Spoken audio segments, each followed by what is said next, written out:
ಪರಮ ಪೂಜ್ಯ ಸೋಮನಾಥ ಸ್ವಾಮೀಜಿ ಅವರ ಆಧಾರವಿಂದಗಳಿಗೆ ವಂದಿಸುತ್ತಾ ಇವತ್ತಿನ ಅಭಯ ಸೇವಾ ಫೌಂಡೇಶನ್ ಕೊನೆಯ ಹಂತ ಸಮಾರಂಭದಲ್ಲಿ ನಮ್ಮನ್ನೆಲ್ಲ ಹಾರೈಸಿ ಒಂದಿಷ್ಟು ಶಕ್ತಿ ತುಂಬಲಿಕ್ಕೆ ನಮ್ಮ ಜೊತೆಗೂಡಿದ ಸಿ.ಟಿ. ರವಿಯಣ್ಣವರೇ. ಸಿ.ಟಿ. ರವಿಯಣ್ಣ ನಿಮ್ಗೆ ಗೊತ್ತಿದೆ, ಇವತ್ತು ಯುವಕರ ಕಣ್ಮಣಿ. ಇವತ್ತು ನಾವೆಲ್ಲ ಸಂಘಟನೆ ನಿಮ್ಮನ್ನೆಲ್ಲ ಕೂಡ್ಸ್ಕೊಂಡು ಹೋಗ್ತೀವಿ ಅಂದ್ರೆ ನಮ್ಗೆ ಅದರಲ್ಲಿ ಸಿ.ಟಿ. ರವಿಯಣ್ಣನೇ ಪ್ರೇರಣೆ. ಇವತ್ತು ಸಿ.ಟಿ. ರವಿಯಣ್ಣ ಚಿಕ್ಕಮಂಗ್ಳೂರಲ್ಲಿ ಇದ್ರು, ನಾವು ಅವರನ್ನ ಬರಲೇಬೇಕು, ನಮ್ಮ ಯುವಕರಿಗೆ ಅವರ ಒಂದು ಮಾರ್ಗದರ್ಶನ ಮಾಡಲೇಬೇಕು. ಅಭಯ ಸೇವಾ ಫೌಂಡೇಶನ್ ಸಾವಿರಾರು ಯುವಕರ ಇರುವಂತ ಒಂದು ತಂಡ, ರವಿಯಣ್ಣನ ಒಂದು ಆ ಶಕ್ತಿ ನಮ್ಮೆಲ್ಲರಿಗೂ ಅವರ ಒಂದು ಪ್ರೇರಣೆ ಇರಲಿ ಅಂತೇಳಿ ರವಿಯಣ್ಣ ಕೇಳ್ಕೊಂಡ್ವಿ. ರವಿಯಣ್ಣ ನಮ್ಮ ಜೊತೆಯಲ್ಲಿ ಇವತ್ತು ಬಂದಿದ್ದು ಬಹಳ ಖುಷಿ ಆಯ್ತು. ರವಿಯಣ್ಣ ನಿಮ್ಗೂ ನಮಸ್ಕಾರ. ಹಾಗೆ ನಮ್ಮ ಜೊತೆಯಲ್ಲಿ ಯೂನಿವರ್ಸಲ್ ಗ್ರೂಪ್ ಆಫ್ ಸೈನ್ಸ್ ನ ಇನ್ಸ್ಟಿಟ್ಯೂಷನ್ ಅಧ್ಯಕ್ಷ ಮ್ಯಾನೇಜಿಂಗ್ ಡೈರೆಕ್ಟರ್ ಆದ ಉಪೇಂದ್ರ ಅಣ್ಣ ಇದ್ದಾರೆ. ನಿನ್ನೇನು ನಮ್ಮ ಜೊತೆಯಲ್ಲಿ ಇದ್ರು, ಅವರು ಯಾವಾಗಲೂ ನಮ್ಮ ಜೊತೆಯಲ್ಲಿ ಎಲ್ಲ ಕಾರ್ಯಕ್ರಮದಲ್ಲಿ ಇರ್ತಾರೆ. ಉಪೇಂದ್ರ ಅಣ್ಣವರೇ,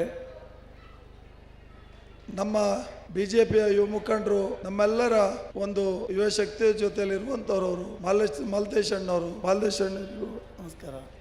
ಹಾಗೆ ಇವತ್ತು ನಾವೆಲ್ಲ ಅನೇಕ ಒಂದು ಹೆಲ್ತ್ ಕ್ಯಾಂಪ್ಗಳು, ಬೇರೆ ಬೇರೆ ಸಾಮಾಜಿಕ ಕಾರ್ಯಕ್ರಮಗಳು ಮಾಡಿದಾಗ ನಮ್ಮ ಜೊತೆಯಲ್ಲಿ ಕೈ ಜೋಡಿಸಿ ಕನ್ನಡಕ ಕೊಡುವಂಥದ್ದು ಹಾಗೂ ಬೇರೆ ಬೇರೆ ಸಾಮಾಜಿಕ ಕಾರ್ಯಕ್ರಮ ನಮ್ಮ ಜೊತೆಯಲ್ಲಿ ಕೈ ಜೋಡಿಸಿದಂಥ ರೈಯವರೇ. ಹಾಗೆ ಇವತ್ತು ಈವಾಗಲೇ ಆಗಮಿಸ್ತಾ ಇದ್ದಾರೆ ನಮ್ಮ ಜನಪ್ರಿಯ ಶಾಸಕರು ಸುರೇಶ್ ಕುಮಾರ್ ಸಾರು, ಇನ್ನೇನು ಬರಲಿದ್ದಾರೆ. ಸುರೇಶ್ ಕುಮಾರ್ ನಮ್ಮ ಜೊತೆಲಿ ಕೊಡ್ತಾ ಇದ್ದಾರೆ. ಇವತ್ತು ನಾವೇನು 3 ದಿವಸಗಳ ಕಾರ್ಯಕ್ರಮಗಳನ್ನು ಹಮ್ಮಿಕೊಂಡಿದ್ದೀವಿ. ಈ ಕಾರ್ಯಕ್ರಮದ ಒಂದು ಸಮಾಜದ ಸೇವೆಯ ಮಾರ್ಗದರ್ಶನ ಮತ್ತು ಅನುಸರಿಸುವ ಒಂದು ನಾವೇನಾದ್ರು ಇದ್ರೆ ಅದು ನಮ್ಮ ರಾಜಾಜಿನಗರ ಶಾಸಕ ಸುರೇಶ್ ಕುಮಾರ್ ಅವರು. ಬಹಳ ಸರಳ, ಸಜ್ಜನ, ಹಾಗೂ ಅವರು ಎಲ್ಲಿಯೂ ಮುಂದೆ ಬರಲ್ಲ. ಒಂದು ಏನಿದ್ರು ಅವ್ರದ್ದು ಒಂದು ಕೆಲಸದಲ್ಲೇ ಮಾಡಿ ತೋರಿಸ್ತಾರೆ ಅಂತ ಒಂದು ಶಾಸಕರನ್ನ ನಾವು ಇವತ್ತು ರಾಜಾಜಿನಲ್ಲಿ ಪಡೆದಿದ್ದೀವಿ. ಅವರ ಮಾರ್ಗದರ್ಶನದಲ್ಲಿ ನಾವು ಮುಂದೋಗ್ಲಿಕ್ಕೆ ಇವತ್ತು ನಮಗೂ ಅವರಿಂದನೂ ಒಂದು ಪ್ರೇರಣೆ ಆಯ್ತು. ಅವರು ಇವತ್ತು ಆಗಮಿಸ್ತಾ ಇದ್ದಾರೆ. ಹಾಗೆ ಬಂಧುಗಳೇ, 3 ದಿವಸಗಳು ನಮ್ಮ ಕಾರ್ಯಕ್ರಮ ನಡೀತಾನೆ ಇದೆ. ನಾವೆಲ್ಲ ಇವಾಗಲೇ ಸಾವಿರಾರು ಜನ ಪಂಜಿನ ಮೆರವಣಿಗೆಯಲ್ಲಿ ಭಾಗವಹಿಸಿ ಒಂದಿಷ್ಟು ಭಾರತ್ ಮಾತಾ ಕಿ ಜೈ ಅನ್ನುವ ಘೋಷಣೆಯನ್ನು ಕೂಗ್ಕೊಂಡು ಎಲ್ಲರೂ ಬಹಳ ಸುಸ್ತಾಗಿದ್ರೆ, ನನ್ನ ಕಂಠನೂ ಹೋಗಿದೆ. ಹಾಗೆ ಮೊನ್ನೆ ನಿಮ್ಗೆ ಗೊತ್ತಿದೆ, ಶ್ರೀ ರಾಜಶೇಖರ ಸ್ವಾಮೀಜಿಯವರು ನಮ್ಮ ಕಂಕಣ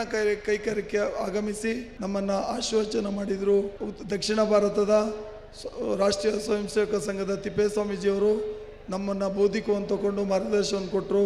ನಾವೆಲ್ಲ ನಾಡು, ನುಡಿ, ಜಲ ಹಾಗೂ ಸಂಸ್ಕೃತಿ ಉಳಿಸಬೇಕು. ನಮ್ಮ ಸನಾತನ ಧರ್ಮ, ಹಿಂದೂ ಸನಾತನ ಧರ್ಮವನ್ನು ಬೆಳೆಸ್ಕೊಂಡು ಹೋಗ್ಬೇಕು, ಯುವ ಪೀಳಿಗೆಯನ್ನು ಉತ್ತಮ ದಿಕ್ಕಿನ ತಗೊಂಡೋಗ್ಬೇಕಂತೇಳಿ ಇವತ್ತು ನಮ್ಮ ಅಭಯ ಸೇವಾ ಫೌಂಡೇಶನ್ ಒಂದಿಷ್ಟು ಎಲ್ಲ ತಂಡಗಳು ಪ್ರಯತ್ನ ಮಾಡ್ತಾಯಿದೆ. ಅದಕ್ಕೆ ಮಾರ್ಗದರ್ಶನವನ್ನು ಕೊಟ್ಟು ಹೋಗಿದ್ದಾರೆ ತಿಪ್ಪೇಸ್ವಾಮೀಜಿಯವರು. ನಿನ್ನೆ ದಿನ ಪರಮ ಪೂಜ್ಯ ಮಾದರ ಸ್ವಾಮೀಜಿಯವರು ನಮ್ಮ ನವದುರ್ಗ ದೀಪ ನಮಸ್ಕಾರಕ್ಕೆ ಬಂದು ನಮ್ಮನ್ನೆಲ್ಲ ಆಶೀರ್ವದಿಸಿ ಹೋಗಿ ನಮಗೆ ಶಕ್ತಿಯನ್ನು ತುಂಬಿ ಹೋದರು. ನಿನ್ನೆ 3,000ಕ್ಕೂ ಹೆಚ್ಚು ಮಾತೆಯರು ನಮ್ಮ ದುರ್ಗ ದೀಪದ ಭಾಗವಹಿಸಿ ನಮ್ಮನ್ನು ಶುಭ ಹಾರೈಸಿ ದೇವಿಯ ಕೃಪೆಗೂ ಪಾತ್ರರಾದರು. ಹಾಗೆ ಅನೇಕ ಗಣ್ಯರು ನಿನ್ನಿನ ವೇದಿಕೆಯಲ್ಲಿದ್ದರು, ನಮ್ಮನ್ನೆಲ್ಲ ಶುಭ ಹಾರೈಸಿದ್ರು. ಇವತ್ತು ಬೆಳಿಗ್ಗೆ ನಾವೆಲ್ಲ ಸಾಮಾಜಿಕ ಕಾರ್ಯಕ್ರಮದಲ್ಲಿ ತೊಡ್ಕೊಂಡ್ವಿ. ಬೆಳಿಗ್ಗೆ ನಿಮಗೆ ರಕ್ತದಾನ ಶಿಬಿರ 300ಕ್ಕೂ ಹೆಚ್ಚು ಯೂನಿಟ್ಗಳು ರಕ್ತದಾನ ಹೋಗಿದೆ. ಇವತ್ತು ನಿಮಗೆ ಕಾಣ್ತಾ ಇದ್ದೀರಿ, ಇವತ್ತು ಹೊದಿಕೆಗಳನ್ನು ಕೊಡುವಂಥದ್ದು ಇರ್ಬೋದು, ಹಾಗೆ ಪುಸ್ತಕಗಳನ್ನು ಕೊಡುವಂಥದ್ದು ಇರ್ಬೋದು, ಕನ್ನಡಕಗಳನ್ನು ಉಚಿತವಾಗಿ ಕೊಡುವಂಥದ್ದು ಇರ್ಬೋದು, ಪುಸ್ತಕಗಳು ಕೊಡುವಂಥದ್ದು ಎಲ್ಲ ಕಾರ್ಯಕ್ರಮಗಳು ನಡೀತಾ ಇದೆ. ಅನ್ನ ಸಂತರ್ಪಣೆ ಬೆಳೆಯಿಂದ ನಡೀತಾ ಇದೆ. ಹಾಗೆ ಒಂದಿಷ್ಟು ಜಿಲ್ಲಾ ಮಟ್ಟದಲ್ಲಿ ಕರ್ನಾಟಕ ರಾಜ್ಯದ ಕಲೆಗಳನ್ನು ಉಳಿಸಬೇಕು, ಕಲೆಗಳನ್ನು ಉಳಿದ್ರೆ ನಮ್ಮ ಸನಾತನ ಹಿಂದೂ ಧರ್ಮ ಉಳಿತದೆ ಅನ್ನೋ ವಿಚಾರವನ್ನು ನಮ್ಮ ಅಭಯ ಸೇವಾ ಫೌಂಡೇಶನ್ನ ಎಲ್ಲ ತಂಡದವರ ಒಂದು ನಿರ್ಧಾರದಂತೆ ಜಿಲ್ಲೆಗೂ ಭೇಟಿ ಕೊಟ್ಟು ಕಲಾವಿದರನ್ನು ಗುರುತಿಸಿ ಇವತ್ತು ಒಂದೇ ವೇದಿಕೆಯಲ್ಲಿ ನಾವು ಅವರನ್ನು ತೋರಿಸಿದ್ದೀವಿ, ನಿಮಗೆ ಪರಿಚಯಿಸಿದ್ದೀವಿ. ಎಲ್ಲರೂ ಆ ಕಲಾವಿದರ ಒಂದು ಕಲೆಗೆ ಬೆಂಬಲಿಸಿದ್ದೀರಿ. ಬಂಧುಗಳೇ, ಅಭಯ ಸೇವಾ ಫೌಂಡೇಶನ್ ನಾವು 20 ವರ್ಷಗಳ ಕೆಲಸ ಮಾಡಿದ್ರು. ಇವತ್ತು ಫೌಂಡೇಶನ್ ನ ಒಂದು ಸಂಘಟನಾ ರೂಪದಲ್ಲಿ ಮುಂದೆ ಹೋಗ್ತಿರೋ ಉದ್ದೇಶ ಅಷ್ಟೇ.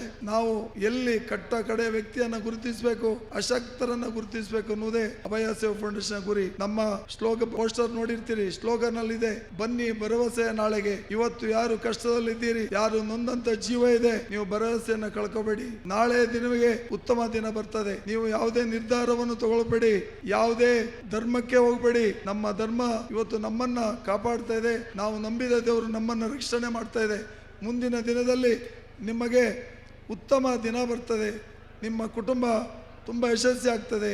ನೀವು ದುಡಿಯೋ ಕೈಗಳಿಗೆ ಶಕ್ತಿಯನ್ನು ಕೊಡಿ, ದುಡಿಯುವ ಕೈಗಳಿಗೆ ಕೆಲಸವನ್ನು ಕೊಡಿ. ಹಾಗೆಯೇ ನಮ್ಮಲ್ಲಿ ಇನ್ನೊಂದು ಸ್ಲೋಗನ್ ಇದೆ, ಸೇವೆಗಿಲ್ಲಿ 100 ಕರಗಳು. ನಾವೆಲ್ಲ ಸೇವೆ ಮಾಡಬೇಕಾದ್ರೆ ಒಬ್ಬರಿಂದ ಸಾಧ್ಯ ಇಲ್ಲ. ಸಾವಿರಾರು ಜನರು ಒಟ್ಟುಗೂಡಿ ಒಂದು ಸಾಮಾಜಿಕ ಇಂಥ ಕೆಲಸಗಳು ಮಾಡಿದಾಗ ಜನರನ್ನ ನಾವು ತಲುಪಲಿಕ್ಕೆ ಸಾಧ್ಯ ಆಗ್ತದೆ. ಆ ಕೆಲಸವನ್ನ ನೀವು ಮಾಡಿ ತೋರಿಸ್ತಾನೆ ಇದ್ದೀರಿ. ನಿಮ್ಮೆಲ್ಲರಿಗೂ ಅಭಯ ಸೇವಾ ಫೌಂಡೇಶನ್ ಎಲ್ಲ ಸದಸ್ಯರಿಗೂ ನಾನು ಮತ್ತೊಮ್ಮೆ ಮನಪೂರ್ವಕವಾಗಿ ವಂದಿಸ್ತಾ ಇದ್ದೀನಿ. ನೀವೆಲ್ಲರ ಒಂದು ಪ್ರೀತಿ, ಹಾರೈಕೆ, ಆ ಸೇವೆ ಮಾಡುವಂತ ಒಂದು ಮನಸ್ಥಿತಿ ನಿಮ್ಮನ್ನು ನೋಡಿದಾಗ ನೀವೆಲ್ಲ ಈ ಮುಂದಿನ ದಿನಗಳಲ್ಲಿ ರಾಜ್ಯ ಮಟ್ಟದಲ್ಲಿ ಇನ್ನೊಂದಿಷ್ಟು ಜನರನ್ನು ಕರೆತನ್ನಿ. ನಾವೆಲ್ಲ ಒಟ್ಟಿಗೆ ಈ ಸಮಾಜವನ್ನ ಕಟ್ಟುವ ಕೆಲಸವನ್ನು ಮಾಡೋಣ. ಬರೇ ಸರ್ಕಾರವನ್ನು ನಾವು ನಂಬಿದ್ರೆ ಆಗಲ್ಲ. ನಮ್ಮ ಇಂತಹ ಸಂಘಟನೆಗಳು, ನಮ್ಮ ಎಲ್ಲ ಯುವ ತಂಡಗಳು, ನಾವು ಸಮಾಜ ಜೊತೆ ಇದ್ದಾಗ ಮಾತ್ರ ರಾಷ್ಟ್ರ ಬೆಳೀತದೆ. ನಾವೆಲ್ಲೋ ಒಂದ್ ಕಡೆ ಕೇಂದ್ರವನ್ನು ರಾಜ್ಯವನ್ನು ದೂರ್ತ ಕೂತ್ಕೊಂಡ್ರೆ ಆಗುದಿಲ್ಲ. ನಾವೆಲ್ಲ ಒಟ್ಟಾಗಿ ಸಮಾಜವನ್ನು ಕಟ್ಟಿದಾಗ ಈ ಸಮಾಜ ಸುಸ್ಥಿತಿಯಲ್ಲಿ ಇರ್ತದೆ ಅಂತ ಹೇಳ್ತಾ, ನಾವು ಮುಂದಿನ ದಿನಗಳಲ್ಲಿ ನಮ್ಮ ಕೆಲವೊಂದು ಯೋಜನೆಗಳನ್ನು ಹಾಕೊಂಡಿದ್ದೀವಿ ಬಂಧುಗಳೇ. ಅದಕ್ಕೆ ನಮ್ಮೆಲ್ಲ ವೇದಿಕೆ ಮೇಲಿರುವಂಥ ಹಿರಿಯರು ನಮಗೆ ಸಹಾಯ ಬೇಕಾಗ್ತದೆ. ನಿಮ್ಮೆಲ್ಲರ ಶಕ್ತಿಯು ಬಹಳ ನಮಗೆ ಮುಖ್ಯ ಆಗುತ್ತದೆ. ನಾವು ಅಭಯ ಸೇವಾ ಫೌಂಡೇಶನ್ ಮುಖಾಂತರ ಯಾವುದೇ ಹಣವನ್ನು ಕ್ಯಾಶ್ ಭೋಗದಲ್ಲಿ ತಗೊಳ್ತೇನೆ, ಕ್ಯಾಶ್ಲೆಸ್ ಮುಖಾಂತರ ಒಂದಿಷ್ಟು ಬೆಂಗಳೂರು ರಾಜ್ಯ ಮಟ್ಟದಲ್ಲಿ, ರಾಷ್ಟ್ರ ಮಟ್ಟದಲ್ಲಿ ಉದ್ಯಮಗಳನ್ನು ಗುರುತಿಸಿ ಈ ಏನು ಅಶಕ್ತಿ ಇದ್ದಾರೆ, ಏನು ನೊಂದಂತ ಜೀವಿದ್ದಾರೆ, ಯಾವುದು ಸಮಾಜದಲ್ಲಿ ವಂಚಿತರಾಗಿದ್ದಾರೆ ಅಂಥವ್ರನ್ನ ಗುರುತಿಸಿ ಅವರಿಗೆ ಅವಶ್ಯಕತೆಗೆ ಅನುಸಾರವಾಗಿ ನಾವು ಇವತ್ತು ಅವರಿಗೆ ಆ ಸೌಲಭ್ಯವನ್ನು ಕೊಡುವಂಥ ಕೆಲಸ ಮುಂದಿನ ದಿನಗಳಲ್ಲಿ ದೊಡ್ಡ ಮಟ್ಟದ ಯೋಜನೆಗಳನ್ನು ಹಾಕೊಂಡಿದ್ದೀವಿ. ಆ ಯೋಜನೆಗೆ ನಿಮ್ಮೆಲ್ಲರ ಸಹಕಾರವನ್ನು ಬೇಡುತ್ತಾ ಇವತ್ತಿನ ದಿನದ ಪೂರ್ತಿ ಕಾರ್ಯಕ್ರಮಕ್ಕೆ ನಮ್ಮೆಲ್ಲರಿಗೂ ಬೆಂಬಲಿಸೋರಿಗೆ ನಿಮ್ಮೆಲ್ಲರಿಗೂ ಇನ್ನೊಂದ್ಸತಿ ವಂದಿಸ್ತದ. ಮುಂದಿನ ದಿನಗಳಲ್ಲಿ ನಿಮ್ಮ ಸಹಕಾರ ಇರಲಿ. ಸಮಾಜವನ್ನು ಕಟ್ಟುವ ಕೆಲಸದಲ್ಲಿ ಹಿರಿಯರನ್ನು ಒಟ್ಟಿಗೆ ತಗೊಂಡು, ಕಿರಿಯರು ನೀವು ನಮ್ಮ ಜೊತೆಯಲ್ಲಿ ಬಂದು ಹಿರಿಯರ ಮಾರ್ಗದರ್ಶನದಲ್ಲಿ ಮಾಡೋಣ ಅಂತ ಹೇಳ್ತಾ ನಮಸ್ಕಾರ. ಜೈ ಹಿಂದ್, ಜೈ ಕರ್ನಾಟಕ.